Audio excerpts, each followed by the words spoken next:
This is Gary Atencio with CNTV, and today we're in Longmont, Colorado. I'm here at Seahorse Safe and Lockout Service. Since 1979, this leading locksmith has been providing comprehensive services to thousands of customers here in the local area. I'm here with Wes. Thanks for joining us. Basically, this is family-owned, operated. This is a company that basically began quite a few years ago, but step back a little bit and tell me how this got started for you back in '79. Well, I actually was into another hobby. I was into magic, close-up, sleight of hands, kids shows, that sort of thing. And somebody said you can do anything in locksmith or in magic you want, but no escapes. And that was the wrong thing to say. And it went from there. Just knowing that to do escapes usually means getting out of something that's locked. It'd be a good idea to figure out how to unlock it. It'd be a good idea to figure out how the lock worked. And from there, correspondence course, since I was in the Navy at the time on an aircraft carrier. And I finished that up, and within a year, it was a good financial move to just make the change. That was a pretty cool story, actually, how you got involved with something like that. Let me ask you this. Locks are designed basically to keep the bad people out, the good people in, or at least the wrong people out and the right people in.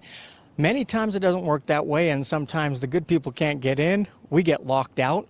How long, the history of locksmithing, has it gone back all the way, how many years? Oh, it goes way back into ancient times. So anytime people had something locked up, there was somebody like yourself who could come in and help you get in if need be. We would hope so. That is great. It's obviously an inconvenience for somebody to get locked out, be it our automobile or even our home. Sometimes it's a safety issue, regardless of what it is. I would imagine anybody, when they call you, they're kind of in a rush. Time is of the essence. Is it important to you to make sure that you're available to them and able to get out to them, obviously, with your mobile unit? Oh, yes, absolutely. You never know when they're going to call. And when they do call, we have to be able to respond. Sometimes we can't because we're already on another job. In cases like that, I have locksmiths that I know and trust and that I will refer to, and I gladly give a referral to people that need it. Excellent. So really, I see on the door there of the office, it's got hours set up, but really this is a business that's open 24 hours a day, 7 days a week, 365 days. You're kind of a guy that's in need when they need you. Well, actually, when I came back from Iraq, I changed it. I had been doing the 24/7 thing for, I guess I was in my 28th year when I came back from Iraq, and I told my wife, I really believe you deserve more of my time, so I'm going to cut back and do 9 to 5, Monday through Friday. That's all, and the rest of the time is hers. And I did that. That is smart. 35 plus years you've been involved in this type of industry. Obviously you're a local. You've served a lot of local folks here. Why is it important for somebody to basically go with somebody who is local? I would imagine this is an industry that probably sees some scams out there, and tell me how that can be dangerous. Well, it's most important that not necessarily that it's somebody that's local, but that it's somebody who's a real locksmith. We do have a nationwide problem of phony locksmiths. There are some right here in Longmont. And the problem is that they're not actually locksmiths, and they prey on the elderly, ladies, folks in a dire situation, take advantage of them in just about every way. So it's important to be able to know how to spot the phonies and avoid them. If you get hooked up with one, what you can do about it. Know how to find the locksmiths that are real and that are credible. Excellent. So there are obviously some precautions we can do on the front end as consumers. Are there questions we can ask? I mean, I noticed on your website you got a photo of yourself so they know exactly who's coming. I see a badge on your lapel there. Are all these things kind of precautions that we as the consumer kind of keep our eye open for? Yes. You should ask for ID. They should be able to give you that. They should be giving you a business card. They should be able to give you at least an estimate, if not a quote, generally an estimate over the phone. And then they need to stay with that as closely as possible. That is great. Let's start with vehicles here a little bit.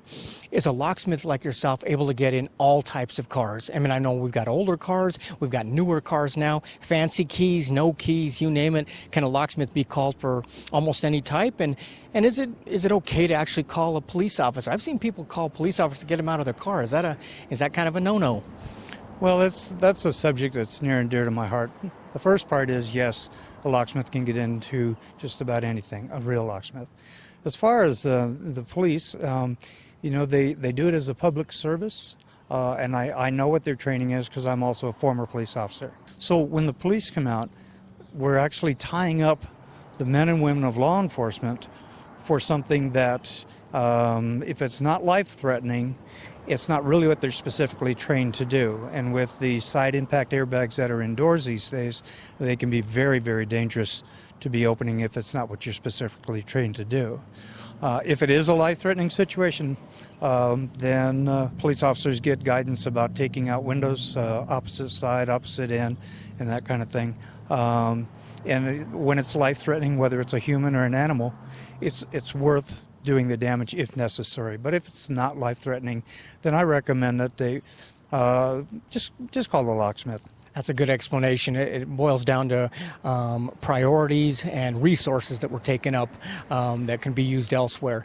One of the things I see out there is not everything is about getting locked out of our car. Many times in our homes we have keys that we want to rekey, maybe go through and get some new locks in. A lot of people were responsible with keys, but we get a new home. Handed over the keys. You have no idea how many people maybe have those keys. Is that something that you try to educate people on? All the time. We oftentimes recommend that people, when they go into a new building, whether it's a residence or a business, the first thing you should do is rekey the locks. Personally, I don't like selling people things they don't need. And you don't always have to go to the expense of replacing the locks. That's expensive. You can have the locks rekeyed so that the old keys no longer work, the new ones do, and you know where they are because I'm going to hand them to you. Excellent. I notice here on the front of the mobile unit you've got certified. What does that mean for somebody to choose somebody who is certified? I also see quite a few credentials you have on the website. What are some of the organizations that you've actually been a part of? Well, I'm a member of ALOA, which is the Associated Locksmiths of America, also of SAVTA, which is the Safe and Vault Technicians Association, and the NSO, which is the National Safe Man's Organization. And I have credentials from all of them. The letters that you're referring to, CRL means that I'm a certified registered locksmith. CST means that I'm a certified safe technician. And CJS is certified journeyman safecracker. So I'm not just a general locksmith, I'm also a safecracker. That is fantastic. Obviously, all of us need a lock from time to time, be it a padlock we need to get into, a safe deposit box. Most of us have automobiles. We have a residence that we go in. Not everybody has safes, though. Tell me a little bit about safes. Are we talking about commercial safes, bank safes, personal safes, or anything in between? All of the above. I've opened safes in banks, in businesses, in residences, in RVs. You actually find safes built into RVs, and sometimes those things go bad, or they buy the RV or they buy a home and they don't even know there's a safe there. And so big surprise when they find it, and of course they want it open. Sometimes could be something like Dad died and took the combination with him.